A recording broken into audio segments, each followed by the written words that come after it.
Hello बच्चों, मैं यशपाल सिंह भदौरिया। अवतल गोली दर्पण से संबंधित जो प्रतिबिंब बनने के 6 तरीके हैं, उसमें से 3 तरीके मैंने आपको पिछले वीडियो में बताए थे।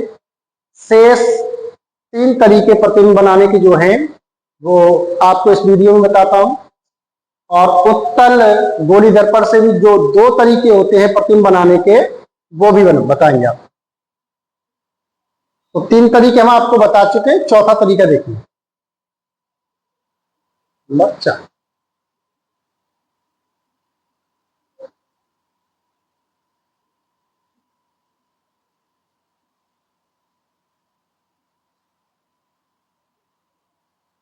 ये हमने बना दिया अवतल गोलीय दर्पण।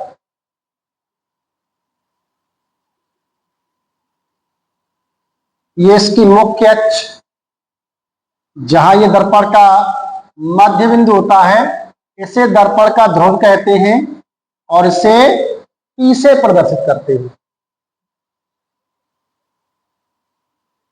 ये अवतल दर्पण अगर हम पूरा करेंगे तो इसका गोला इस तरफ पूरा होगा, तो जो गोले का केंद्र होगा वही इस अवतल दर्पण का वक्रता केंद्र होगा।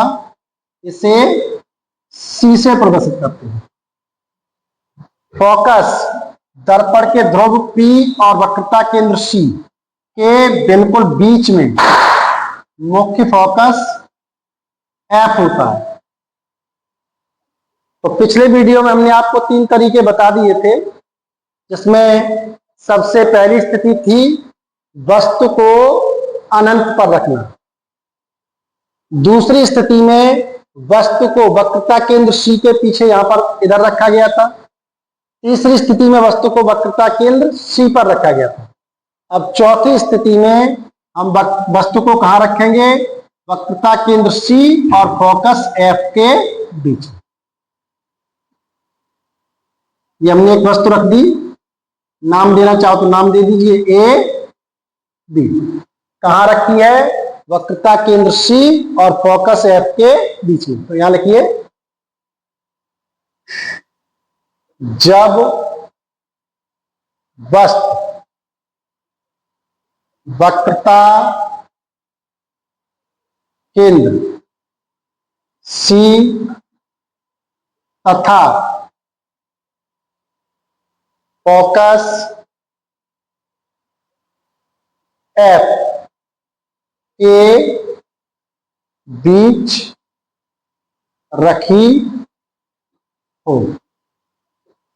वस्तु को कहां रखा जाएगा?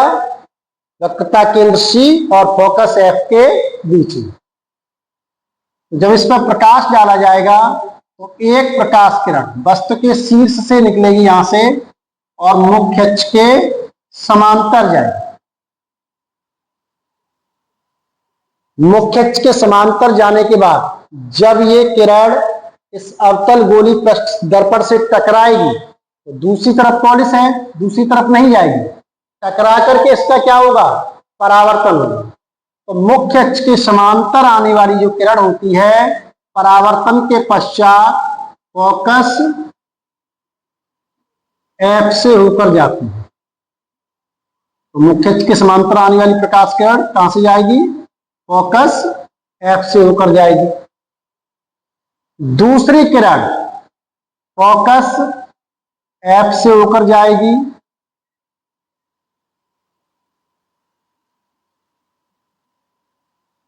और जब ये अवतल दर्पण से टकराएगी, टकराने के बाद इसका परावर्तन होगा।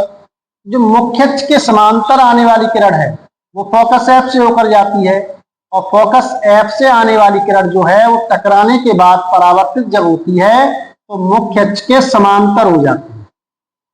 तो ये किरण मुख्य अक्ष के समांतर हो गई।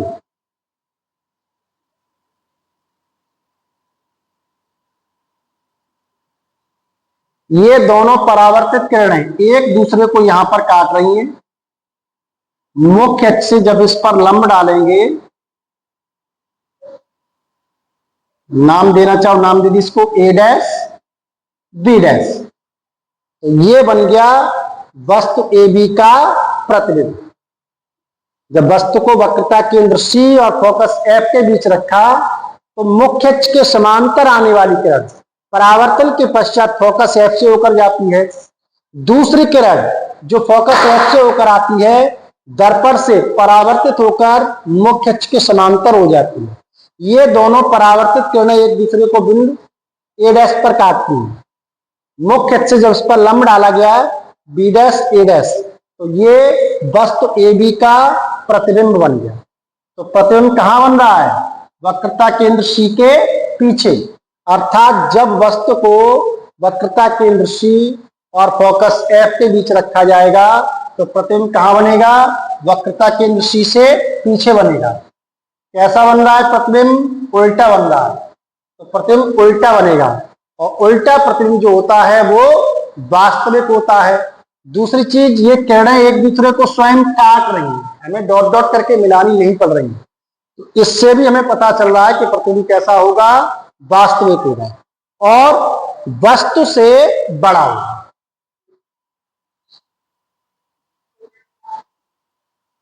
प्रतिबिंब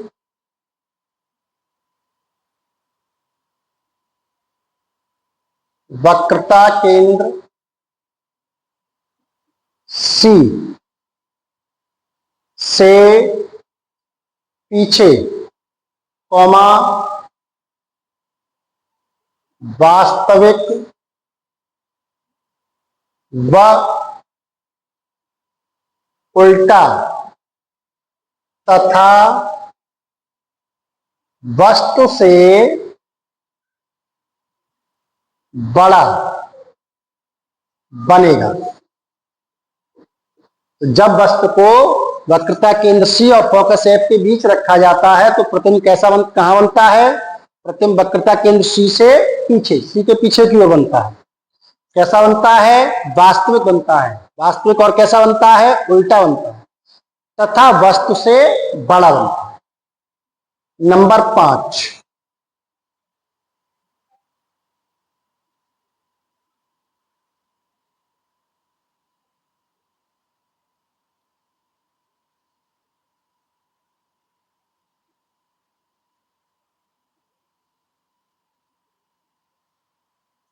अवतल दर्पण बनाया हमने। ये मुख्य अक्ष है इसकी, ये अवतल दर्पण का मध्य बिंदु है जिसे दर्पण का ध्रुव कहा जाता है और दर्पण के ध्रुव को किससे प्रदर्शित करते हैं? पी से। ये अवतल गोली दर्पण जिस खोखले गोले से काट करके बनाया गया उसको अगर हम पूरा करेंगे तो उस साइड में पूरा होगा। इसका केंद्र दर्पण के सामने होगा सी।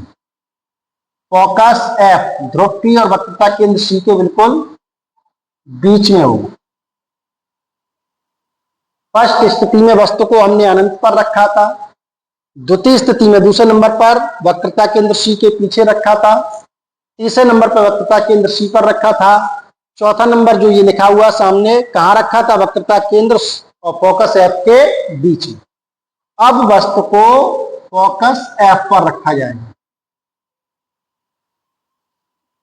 ये हमने वस्तु रख दी। कहां रखी गई है वस्तु? फोकस एफ पर।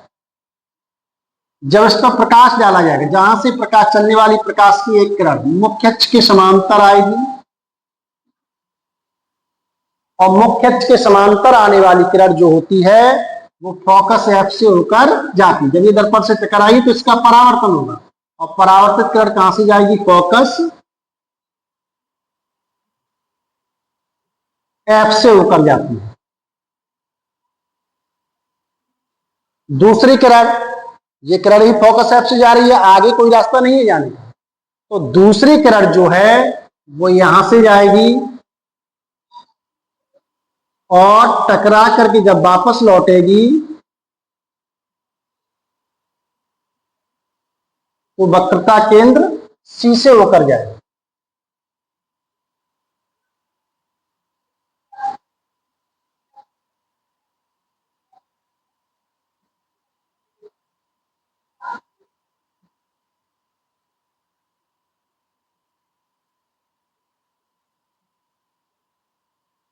एक प्रकाश किरण मुख्य अक्ष के समांतर गई, अवतल दर्पण से टकराने के बाद परावर्तित होकर फोकस F से गई, दूसरी किरण यहां से इस तरीके से गई और अवतल दर्पण से परावर्तित होकर जो वक्रता केंद्र C से होकर ऐसे वापस चली। जब इन दोनों किरणों को देखिए हम पीछे बढ़ा रहे हैं, जब ये पीछे परावर्तित हो रही हैं तो एक दूसरे को कहीं काट नहीं रही है, बल्कि क्या दिखाई दे रहा है कि ये दोनों किरणें जो हैं एक दूसरे के समांतर हो गई और समांतर किरणें एक दूसरे को कहीं पर टच नहीं करती, अर्थात एक दूसरे से ये कहीं मिलती नहीं। तो जब इनको पीछे ऐसे ही बढ़ाया जाएगा तो इनका प्रतिबिंब कहां बनेगा, जाकर के अनंत पर बनेगा। तो नंबर 5 में वस्तु को कहां रखा गया है, जब वस्तु फोकस F पर रखी हो। तो जब वस्तु F को फोकस F पर रखा गया है तो एक प्रकाश किरण मुख्य अक्ष के समांतर गई, दर्पण से टकराने के बाद परावर्तित होकर फोकस F से होकर जाती है। दूसरी किरण इस तरीके से यहां टकराती है, टकराने के बाद वक्रता केंद्र C से होकर जाती है। दोनों परावर्तित किरणें एक दूसरे के समांतर हो जाती हैं और एक दूसरे से यहां नहीं मिलती। जब इनको पीछे बढ़ाएंगे तो ये अनंत पर जाकर के इनका प्रतिबिंब बनता है। प्रतिबिंब कहां बन रहा है, प्रतिबिंब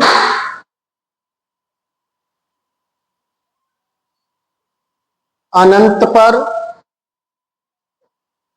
बनेगा, कौमा दर्पण के सामने बन रहा है और नीचे की तरफ बन रहा है तो उल्टा होगा। तो उल्टा प्रतिबिंब हमेशा कैसा होता है, वास्तविक बनेगा, कौमा वास्तविक व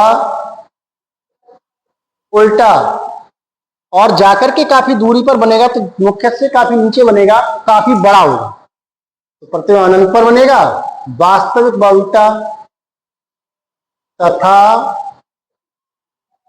वस्तु से बहुत बड़ा बने। तो ये स्थिति हो गई जब वस्तु को फोकस F पर रखा जाता है। अब आइए नंबर 6।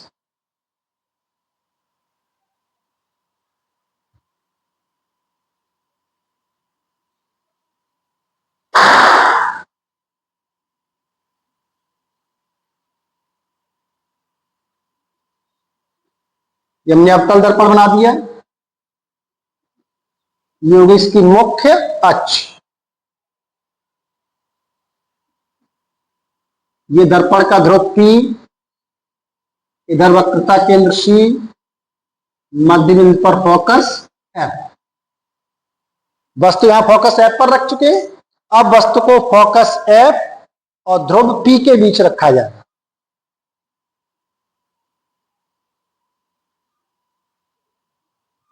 ये हमने वस्तु रख दी फोकस F और ध्रुव P के बीच में। जब वस्तु ध्रुव P तथा फोकस F के बीच रखी हो। तो जब वस्तु को फोकस F और ध्रुव P के बीच रखा जाता है तो एक प्रकाश किरण मुख्य अक्ष के समांतर जाएगी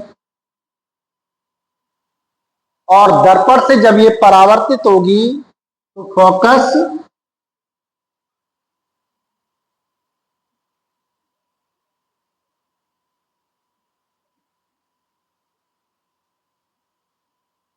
F से होकर जाएगी।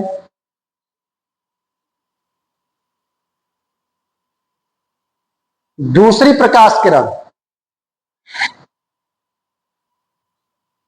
जो वक्रता केंद्र C से जाती हुई प्रतीत होगी,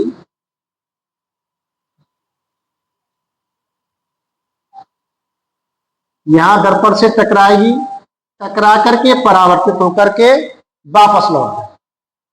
आपको दिखाई दे रहा होगा इन दोनों परावर्तित किरणों के बीच की दूरी धीरे धीरे बढ़ती जा रही है।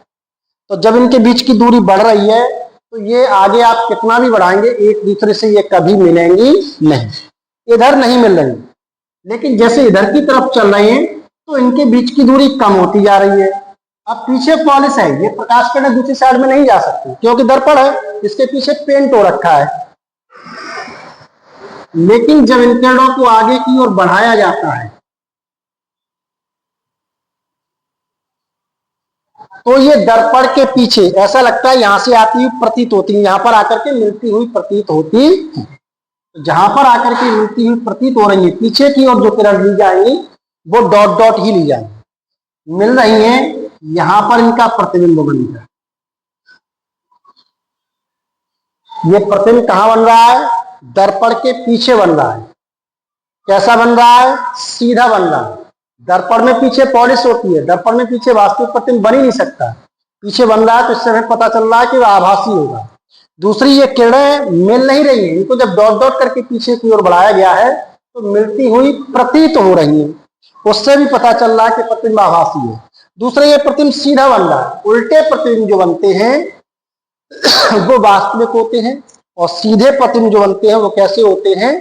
काल्पनिक होते हैं। तो यहां प्रतिबिंब कहां बन रहा है? दर्पण के पीछे। कैसा बन रहा है? आभासी और सीधा बन रहा है। और कैसा बन रहा है? वस्तु से बड़ा बन रहा है। तो यहां प्रतिबिंब की स्थिति हो गई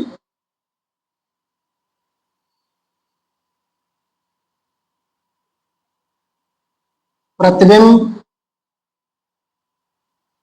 दर्पण के पीछे, कॉमा,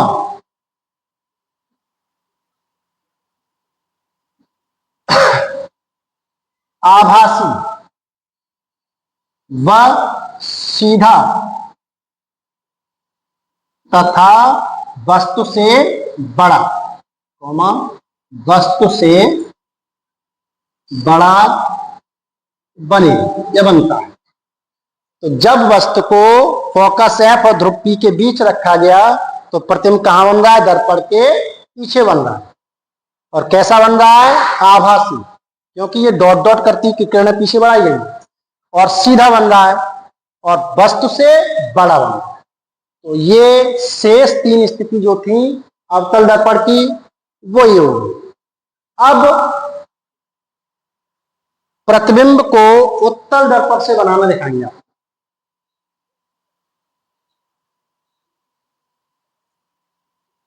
तो ये तो अवतल गोली दर्पण द्वारा हो गई प्रतिबिंब की स्थिति।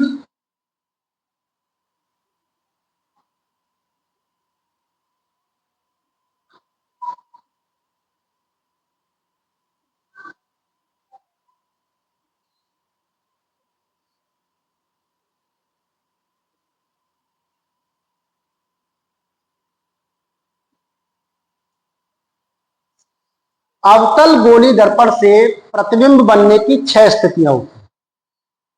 उत्तल दर्पण से गोलीय प्रतिबिंब, उत्तल गोली दर्पण से प्रतिबिंब के बनने की 2 स्थितियां होती हैं। तो चलिए उत्तल गोली दर्पण बनाते हैं।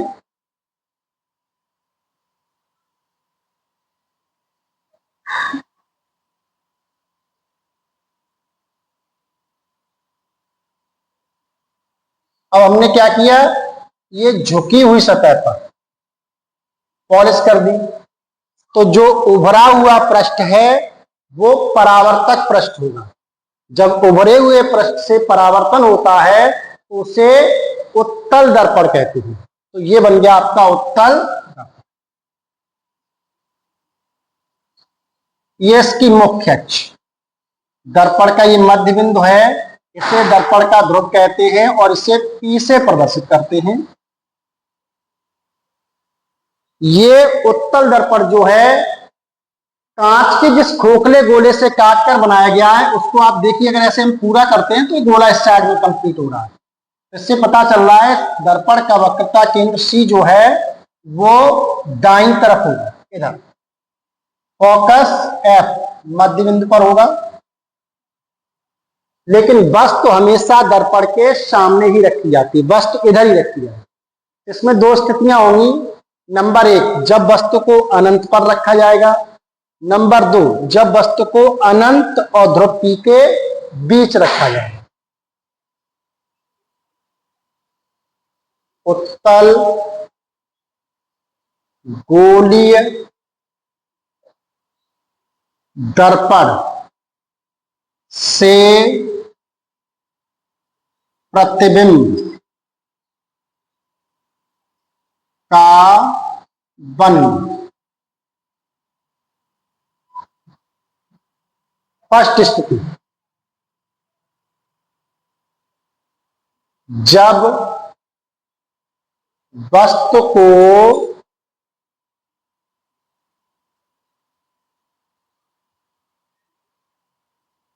अनंत पर रखा गया हो। तो वस्तु कहां रखी गई है? अनंत पर। चलिए वस्तु को अनंत पर रखते हैं। मुख्य थोड़ी टेढ़ी हो रखी, सीधी कर।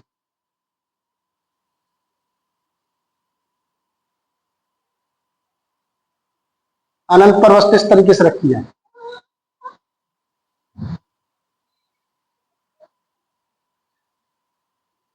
ये वस्तु रख दी हमने अनंत पर।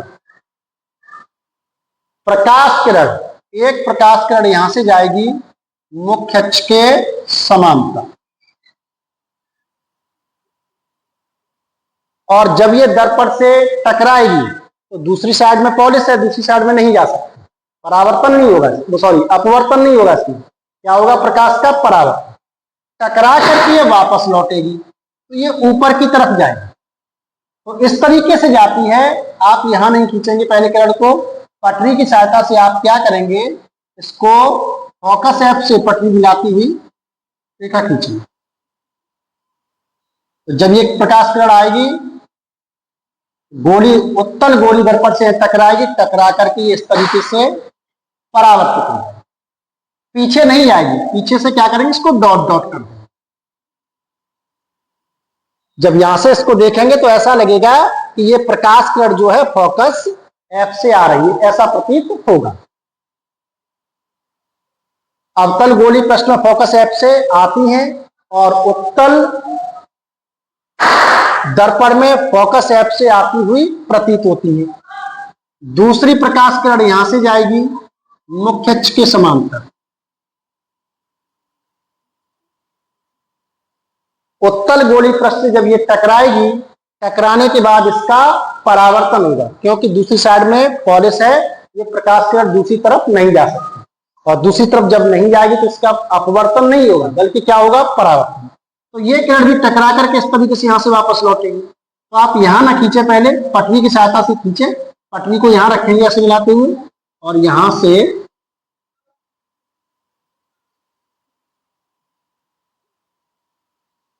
तो मुख्य अक्ष के समांतर आने वाली प्रकाश किरण ये अवतल गोली पृष्ठ जब टकराकर परावर्तित होगी, परावर्तित होकर इस तरीके से वापस जाएंगे। इसको तो यहां से देखने पर ऐसा लगेगा ये फोकस एफ से होकर आ रही है, वास्तव में फोकस एफ से आ नहीं रही है, बल्कि महसूस हो रहा है, प्रतीत हो रहा है। तो इसको डॉट डॉट कर देंगे। तो ये प्रकाश किरण जो कहां पर मिलती हुई प्रतीत हो रही है? फोकस एफ पर मिलती हुई प्रतीत हो रही है। तो अनंत पर रखी हुई वस्तु का प्रतिबिंब जो है वो उत्तल दर्पण द्वारा कहां पर बनेगा? फोकस एफ पर बनेगा।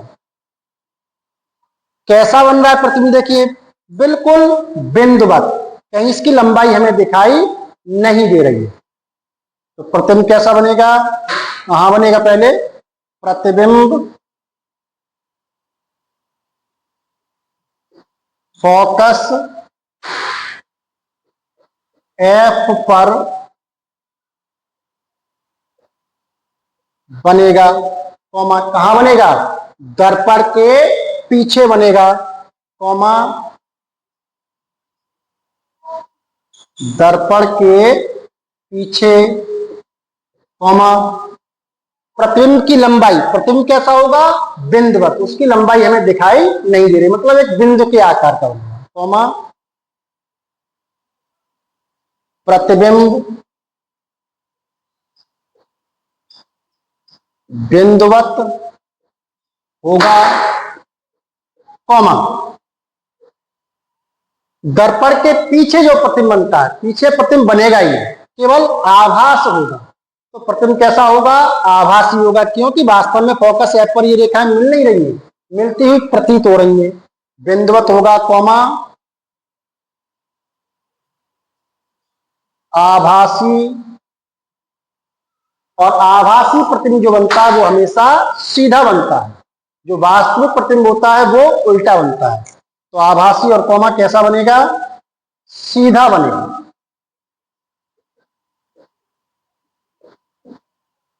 तो ये उत्तल दर्पण द्वारा प्रतिबिंब के बनने की पहली स्थिति है। जब वस्तु को अनंत पर रखा था तो प्रतिबिंब कहां बन रहा है? दर्पण के पीछे बन रहा है। कहां बन रहा है? फोकस F पर बन रहा है। कैसा बन रहा है? बिंदुवत, क्योंकि इसकी कोई लंबाई हमें दिखाई नहीं दे रही, एक बिंदु के आकार का बिंदुवत बन रहा है। तो प्रतिबिंब फोकस F पर दर्पण बनेगा, कॉमा दर्पण के पीछे बनेगा। कैसा बनेगा? प्रतिबिंब बिंदुवत होगा। और आभासी पीछे की तरफ बन रहा है, पीछे किरणें मिल ही नहीं रही है, मिलती हुई प्रतीत हो रही है, और दर्पण के पीछे प्रतिबिंब बनता ही नहीं क्योंकि पीछे पॉलिश हो रखी है। तो कैसा होगा? प्रतिबिंब आभासी होगा। और आभासी प्रतिबिंब हमेशा कैसा बनता है? सीधा बनता है। द्वितीय स्थिति देखिए इसकी, सेकंड स्थिति। जब वस्तु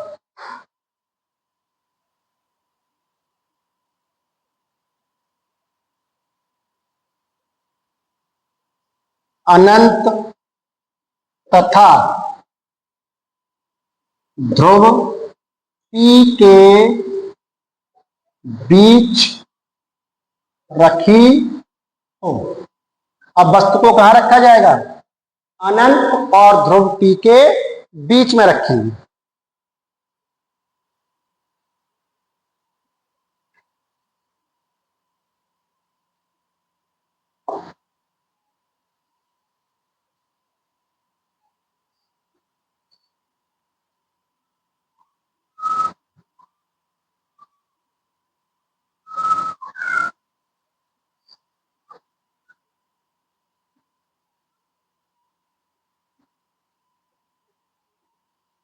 ये झुके हुए भाग पर हमने पॉलिश कर दी। उभरे हुए भाग से क्या होगा? प्रकाश का परावर्तन। ये कौन सा दर्पण हो गया? उत्तल दर्पण। ये इसकी मुख्य अक्ष। ये दर्पण का ध्रुव P, इधर होगा वक्रता केंद्र C, मध्य बिंदु पर बिल्कुल फोकस है। अब वस्तु कहां रखी जाएगी? अनंत और ध्रुव P के बीच। ये वस्तु रखें अनंत और ध्रुव P के बीच। तो एक प्रकाश किरण यहां से मुख्य अक्ष के समांतर जाएगी, और जब उत्तल गोली पृष्ठ पर आपतित होगी तो यहां से क्या होगा? इसका परावर्तन होगा। दूसरी साइड में पॉलिश है तो दूसरी साइड में नहीं जा सकती। मुख्य अक्ष के समांतर जाने वाली किरण फोकस F से होकर जाती है अवतल दर्पण में, और फोकस F से आती हुई प्रतीत होती है उत्तल दर्पण में। टकरा करके जब ये वापस होगी तो इस साइड में ऐसे वापस होगी इधर। तो यहां से ना खींच के हम क्या करेंगे? इसको यहां से पटरी की सहायता से फोकस F पर रखकर खींचेंगे। इस तरीके से इसका परावर्तन हो जाएगा। यहां से देखने पर ऐसा लगेगा जैसे ये फोकस F से आ रही है।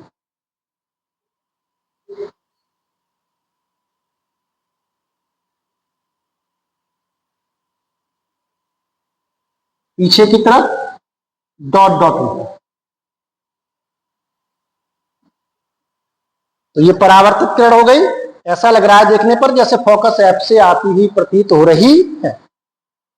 दूसरी प्रकाश किरण यहां से जाएगी और वो वक्रता केंद्र C से जाएगी।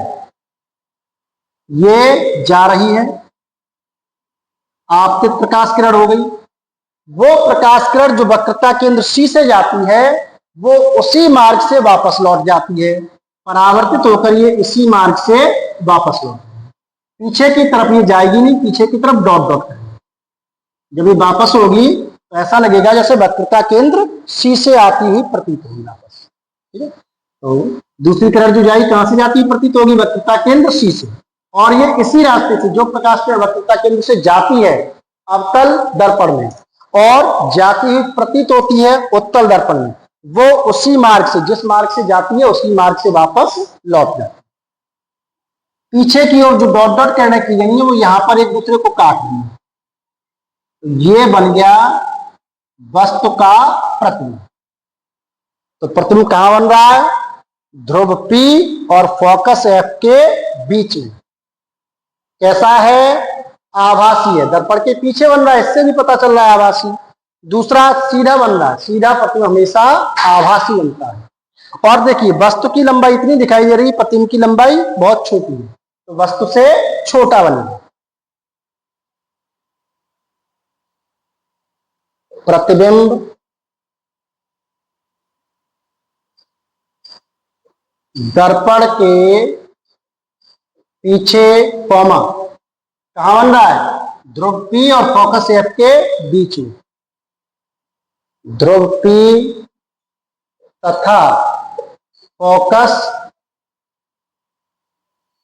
F के बीच बनेगा कॉमा। कैसा बन रहा? उल्टा या सीधा? दिखाई दे रहा चित्र में, सीधा बन रहा है, कॉमा आभासी, कॉमा सीधा, व वस्तु से छोटा बनेगा, वस्तु से छोटा बनेगा। तो ये दो स्थितियां हो गई उत्तल दर्पण से प्रतिबिंब के बनने। दोनों प्रतिबिंब कैसे बन रहे हैं? आभासी बन रहे हैं।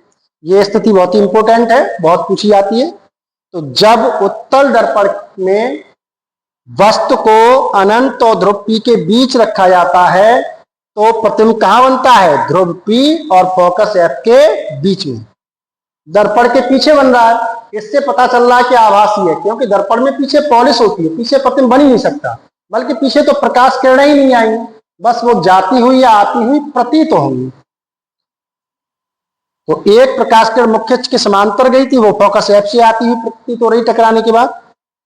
दूसरी प्रकाश किरण जो वक्रता केंद्र C से जाती हुई प्रतीत हो रही थी, वक्रता केंद्र C से जाने वाली जाती है अवतल दर्पण में, जाती हुई प्रतीत होने वाली उत्तल दर्पण में, उत्तल दर्पण में जाती हुई प्रतीत होती है, वो उसी मार्ग से वापस लौट आती है। ये दोनों प्रकाश किरण यहाँ पर काट रही है, तो ये बन गया वस्तु का प्रतिबिंब। तो प्रतिबिंब कहां बन रहा है? दर्पण के पीछे बन रहा है, ध्रुव P और फोकस F के बीच बन रहा है।